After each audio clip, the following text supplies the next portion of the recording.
ভুটান নারী ফুটবল লিগে বাংলাদেশের নারী ফুটবলাররা এক অসাধারণ পারফরমেন্স প্রদর্শন করেছে।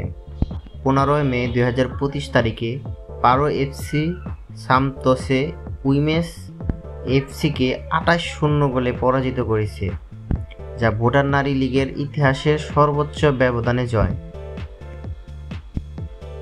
ম্যাচের প্রধান তথ্য হচ্ছে সাবিনা খাতুন 9 গোল করে ম্যাচ সেরা নির্বাচিত হন।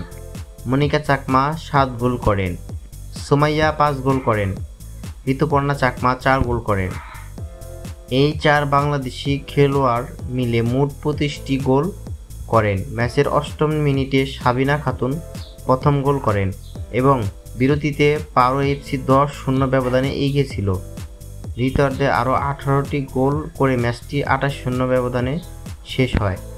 এই জয় ভুটান নারী লিগের পারো এফসি আধিপত্যের প্রমাণ। তারা ইতিমধ্যে 5 বার চ্যাম্পিয়ন হয়েছে এবং এবারও শিরোপা ধরে রাখার লক্ষ্যে এগিয়ে যাচ্ছে। দলের 6 জন বিদেশি খেলোয়াড় রয়েছে, যার মধ্যে 4 জনই বাংলাদেশের।